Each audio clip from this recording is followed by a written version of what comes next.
Hey hi and this is Nikhil and welcome you all on my YouTube channel. तो आज के class में हम लोग स्टार्ट करने जा रहे हैं electrostatic potential energy of electric dipole in uniform electric field. कहने का मतलब ये कि आपको एक यूनिफॉर्म इलेक्ट्रिक फील्ड लेना है। तो ये मैंने क्या लिया है, एक यूनिफॉर्म इलेक्ट्रिक फील्ड ले लिया, ठीक है।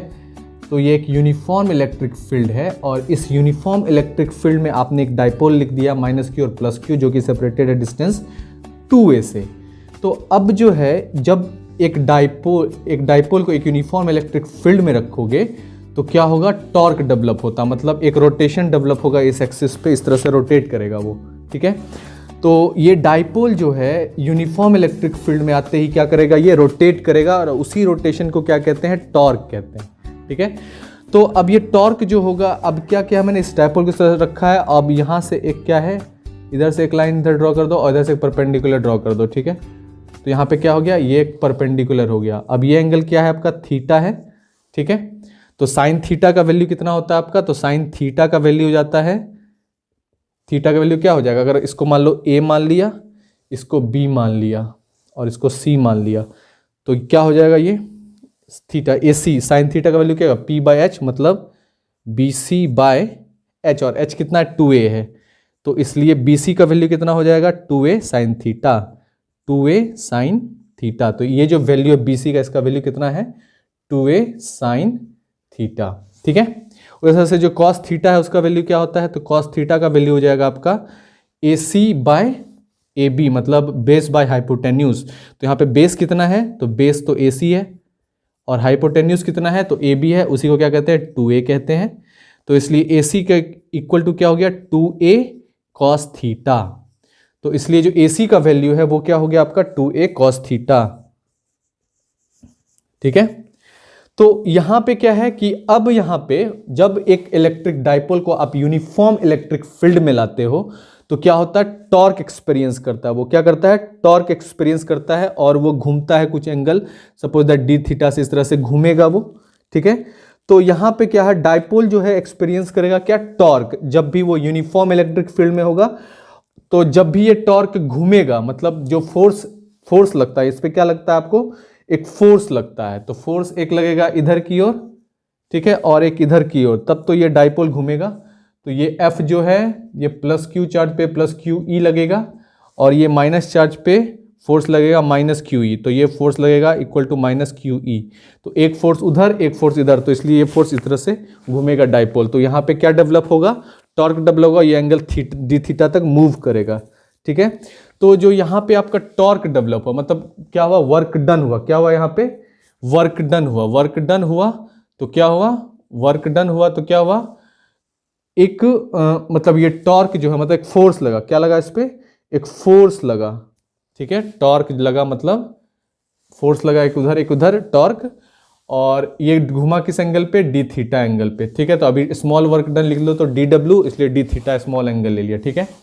और ये जो टॉर्क का कंसेप्ट है, ये टॉर्क का कंसेप्ट आप क्या है, आप डिराइव कर चुके हो, कहां से, तो इलेक्ट्रोस्टैटिक में। और इसका वैल्यू होता कितना है, तो ये वैल्यू होता है आपका P, ठीक है, इंटू E, डाइपोल मोमेंट, मतलब PE साइन थीटा। क्या होता है वैल्यू इसका, PE sine theta into D theta, ठीक है। और इधर लिख दो DW। अब इसको क्या करेंगे, दोनों साइड इंटीग्रेट करेंगे, LHS में भी RHS में भी। तो इसको इंटीग्रेट करेंगे तो ये क्या हो जाएगा, DW is equal to integration और PE sine theta into D theta, ठीक है। और ये चूंकि यहाँ D थीटा, तो साइन थीटा का सिर्फ इंटीग्रेशन करना है और PE क्या हो जाएगा, बाहर आ जाएगा। और जो यही वर्क डन होता है ना, ये वर्क डन क्या है, electric potential, electrostatic potential energy है, जिसको U से रिप्रेजेंट करते हैं। तो इसलिए U का वैल्यू जो हो जाएगा वो कितना हो जाएगा, तो PE आपका बाहर आ जाएगा, ठीक है। और जो साइन थीटा का इंटीग्रेशन होता है वो कितना होता है, तो वो आपका -cos थीटा हो जाता है, ठीक है। साइन थीटा का इंटीग्रेशन क्या होता है, इसको याद रखना है, जब भी साइन थीटा का इंटीग्रेशन पूछा जाए तो ये क्या होता है, -cos थीटा हो जाता है।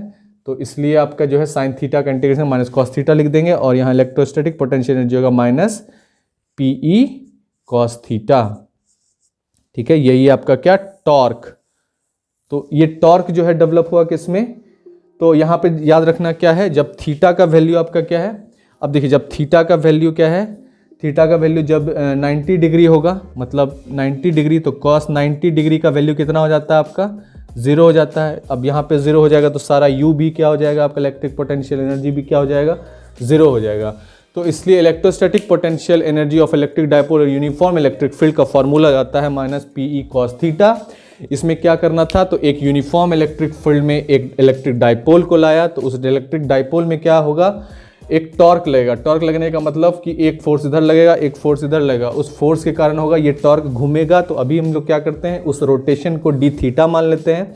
तो इसलिए क्या होगा, उसको घूमने में कुछ वर्क डन होगा, क्योंकि जब भी फोर्स लगता है या टॉर्क लगता है तो क्या होता है, रोटेशन होता है, डी थीटा घूमता है तो वर्क डन होता है। तो इसलिए वर्क डी डब्ल्यू, स्मॉल वर्क डन और स्मॉल एंगल का रोटेशन को हम डी थीटा कहते हैं। तो डी डब्ल्यू इज इक्वल टू टॉर्क, और ये वेक्टर क्वांटिटी इसलिए ये, तो टॉर्क इंटू डी थीटा, और टॉर्क का फॉर्मूला होता क्या है, तो ये होता है आपका PE sin थीटा। ये हम लोग डराइव कर चुके हैं, ठीक है, प्रीवियस वीडियोस में। तो वहाँ पे आप जाके देखो कि कैसे ये होता है।